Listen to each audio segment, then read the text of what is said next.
আশা নেই। যাকে স্পর্শ করেছে সেই একমাত্র বুঝেছে তার ভিতরে কি ঘটেছে। তো তাকে তখন দেখেছে, যারা দেখেছে বলছে তার চোখ দিয়ে আনন্দ অশ্রু সব গড়িয়ে পড়ছে, আনন্দে একদম বিহ্বল হয়ে গেছে। এরকম অবস্থা এই হরিষের। তো শ্রীরামকৃষ্ণ তখনও নিজ কক্ষে রয়েছে, নিজের ঘরে রয়েছে উপরের দোতলায়। তো দেবেন্দ্রনাথকে ডাকতে পাঠিয়েছে যে দেবেন্দ্রকে ডেকে নিয়ে আসে একটু।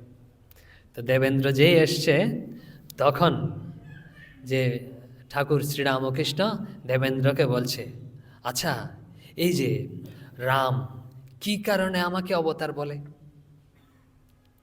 রাম মানে হচ্ছে জেনেছেন শ্রীরাম ভক্ত, গৃহী ভক্ত। তো কি কারণে আমাকে অবতার বলে, আমার মধ্যে তারা কি দেখেছে যেরকম বলছে জিজ্ঞেস করে। তখন দেবেন্দ্র চুপ হয়ে রয়েছে, কিছু বলতে পারছে না।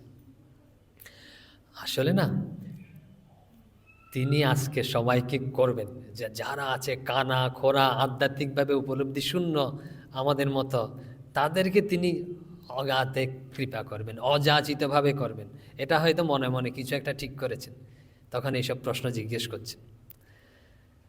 এরপরে তিনি বলছেন আমি নিচে যাব। তেমন অন্যদিন তেমন হাঁটতে পারে না, ভালো চলাফেরা করতে পারে না, আজকে বলছেন নিচে যাব। আজকে হচ্ছে তখন ওই দিন বন্ধের দিন ছিল, ওই দিন অনেক ভক্ত সমাগম হয়েছে, যে প্রায় 30-40 জন ভক্ত গৃহে রয়েছে, বাগানে রয়েছে, কেউ পায়চারি করছে, কেউ বসে রয়েছে, কেউ আবার গাছে উঠে রয়েছে, এরকম সব রয়েছে তো চারিদিকে। তো শ্রীরামকৃষ্ণ নেমেছেন ঘর থেকে, এরা রয়েছে। যখন দেখছেন শ্রীরামকৃষ্ণ নামছেন, ঘরের যারা ছিল তারা সব শ্রীরামকৃষ্ণকে অনুসরণ করছেন। নামতে নামতে এই যে যারা দেখেছেন সিঁড়ি দিয়ে নেমে তিনি ঘর থেকে বেরিয়েছেন, ঘর থেকে বেরিয়ে হাঁটতে হাঁটতে সামনের দিকে এগোচ্ছেন। যারা ভক্ত ছিল এই ধরুন 20-25 জনের মতো তার পিছনে পিছনে সদলবলে রয়েছে। তো একজন বর্ণনা করছেন শ্রীরামকৃষ্ণের দেখতে তখন কীরকম দেখাচ্ছে শ্রীরামকৃষ্ণকে, তিনি কি পরিধানে ছিল, তার মুখমণ্ডল কীরকম ছিল। তখন শ্রীরামকৃষ্ণ একটা ধুতি পরা ছিলেন, সাদা ধুতি, ছোট নরুন, যে যে সরু লাল পেরের ধুতি পরা ছিল, তার পরনে ছিল ধুতি। তারপরে গায়ে একটা বনাত ছিল, সবুজ বনাত ছিল, একদম ফুল হাতা, লম্বা হাতা, হাত এরকম পর্যন্ত, কবজি পর্যন্ত পুরা ঢাকা।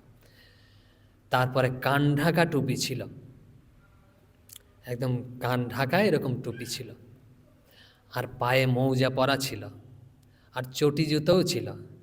ওই চটি জুতাতে একটু লতা টতা দিয়ে ফুলের মতো আঁকা ছিল, এরকম ছিল সব প্রকার। মুখটা শুধু